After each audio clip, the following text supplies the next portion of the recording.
naman kami ni tita kag ni tito sa ila balay para didto manyapon. Kay tungod wala man kami obra sang akon nga mega kundi for the go kami kay para makatipid sa bugas kag makatipid man sa sudan. Kag antes ta umpisahan ang tanan, syempre maintro ta danay, bag-o nga adlaw, bag-o nga tinikal. Kag pag-abot namon di sa balay day tito kag tita, ang una nga ginhikot sang akon nga mega ang sinugba nga bangros. Kag bali sa gasol na lang namon gisugba ang bangros kay wala man uling, kung may uling tani ti sa uling man na namon sugbahon niya. Kag sa piyak naman nga kalan dire naman siya nagluto sang spaghetti. Bali ginlaga niya lang ang pasta, then pagkatapos nag-insist na ko nga ako na maluto sang sauce kay para bala may ambag man ko biskan gamay lang ha. Hanggang una ko nga ginhimo gingisa ko lang ang ahos kag bombay, tapos ginsunod ko man ang ginili nga karni kag para maniwala kamo nga ako nagluto sang sauce ginvideohan ko gid yang kagwalingon ko para bala may evidence about evidence.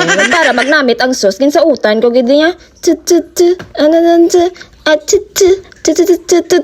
kung di nakasaot man niya bata kagatulok-tulok sa akon. Tapos ginmikos-mekos ko lang ni dayon okay para magwang iya nga aroma, in short para dasig maluto ang karni. Then sa piyak nga bahin ang akon nga mega ginapanghiwa niya na niyang mga cheese kag hotdog nga inuglakot sa sauce. Daw sa pamatsyagan ko nga luto na ang karni, ginbutang ko na dayon ang hotdog, ang sauce kag ang ketchup. Ginbutangan ko man ni dayon sa pampalasa, asin kag magic namit. Kag ginbutangan man namon dayon sa isa kalata nga kondensada kag cheese kay para tender sa tummy. Yummy pa. What? Ha? Ano daw? Binuang uy. Kag after ko mamikos-mekos ang pila ka minuto, ako na ni dayon gintilawan. Baw basta with love ang pagluto mo, makahambal kag gidya nga namit gidya. Kay tungod okay na ang lasa, ginmix na namon ang pasta dire sa ginluto namon nga sauce. Then ginmikos-mekos lang ni insan kay para mag-well combine. Aba, well combine. Kag sa naluto na ang sinugba namon nga bangros, nagprepare na ang miga ko sang para naman sa siniga nga hipon. Kay tungod luto ng spaghetti, baw daw na dimat ko sang pagtilaw ko ginas ang sauce. Amo pa nagkaon gid kuya dayon niya biskan balaga aso-aso pa sang kainiton haw. Kag baw na inggit man ang bata sa akon samtang kakaon-kaon ko gakinam-kinam gid sa balanga gatulok sa akon. Amo pa ginsukadan sa sang mega ko kay para makakaon man niya bata. Kung di happy na si baby, gentle pa sa tabi. Kag pagkabukal sang sabaw ginlunod naman dayon sang mega ko ang hipon kag ang pitchay. Gindungan niya na lang lunod ang hipon kag ang pitchay kay dasig man lang na sila maluto. Kag bali nabutangan na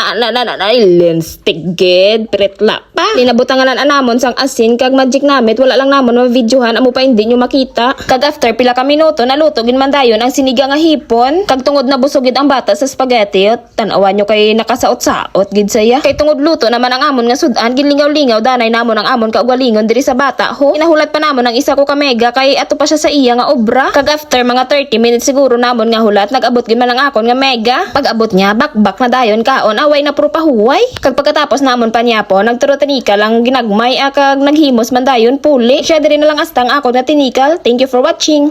Mwah.